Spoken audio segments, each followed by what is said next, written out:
It's your boy Big Papita. Today we're coming with a little bit of a story time.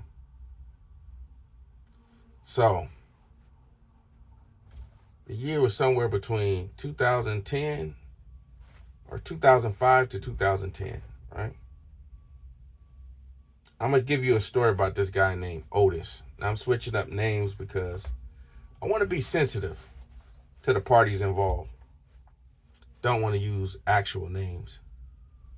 But Otis was a veteran. Otis had, by that time, worked for the company, I don't know, 13 years, 14 years, possibly longer. He did commercial. And keep in mind, at the time, I'm in the valley. I'm in the Valle. That's a part of Los Angeles that's often like dismissed or not talked about. But the valley is a huge part of Los Angeles.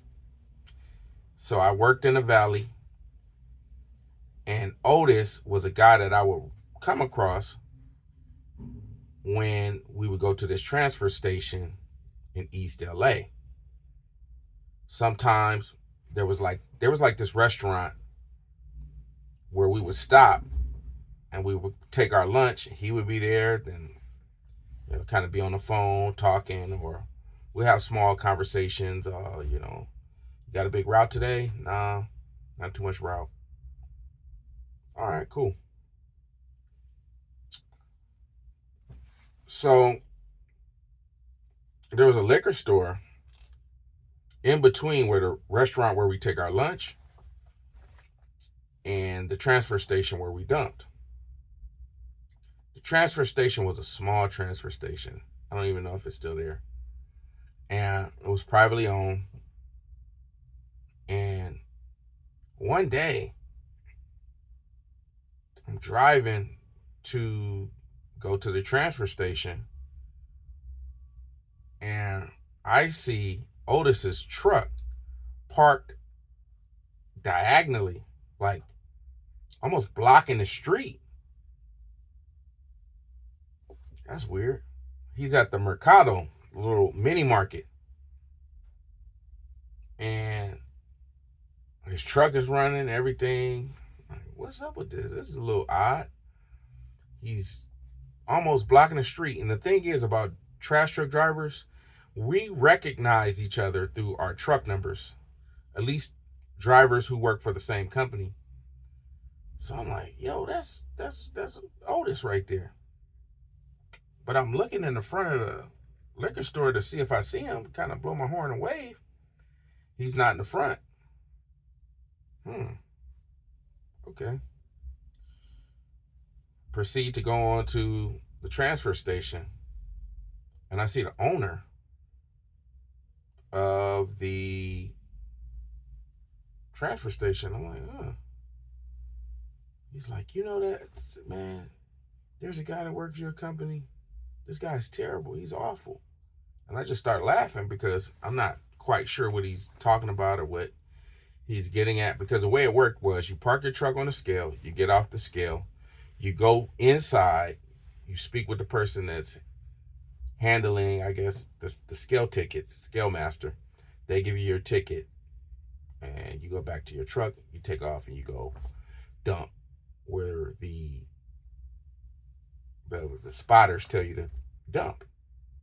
Well, the owner was complaining that the driver parked on the scale and was just confrontational and was just giving problems. And not only that, he almost ran over a few people at that were the spotters. Like, what? Really? Him? He's like, yeah, seriously, man. Something's not right with this guy. This guy can never come back to my. He said he can never come back to my facility ever again. I've already spoke with the operations manager at your company, at your yard. This guy can never come in here as long as he's doing coming, in the area or whatever. He can never dump at this facility. He has to go somewhere else. Dang, man, what does this guy do? I don't know, man. Something's not right with that guy. I think he's on something. I'm not sure what it is, but he's not right in the head.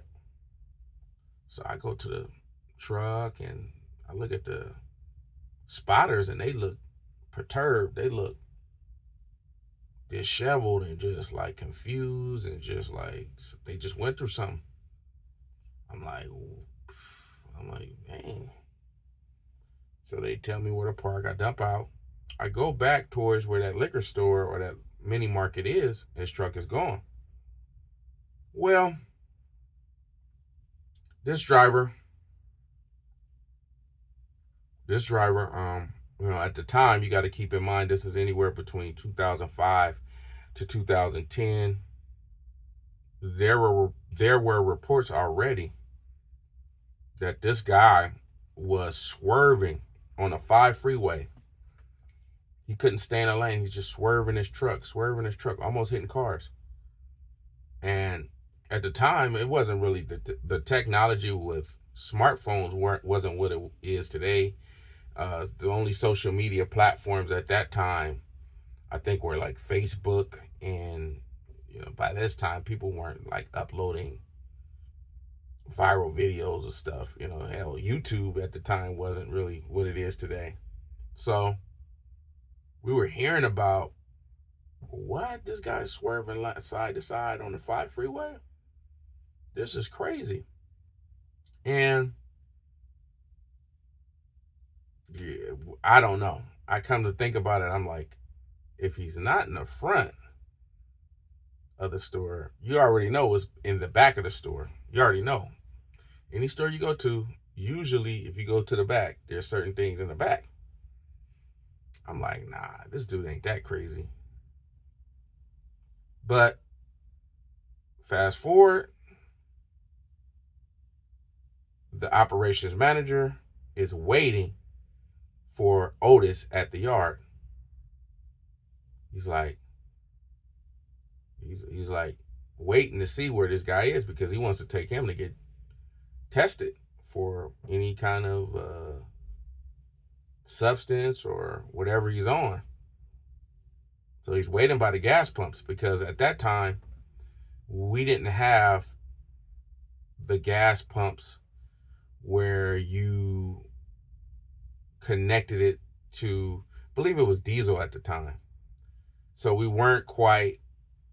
didn't have our own things, the CNG where you could, or LNG where you could connect the hose to the, so we had to go to the gas pump to fuel up before parking. And this guy, he wouldn't go to the fuel pump. And he already knew what the operations manager was trying to do. So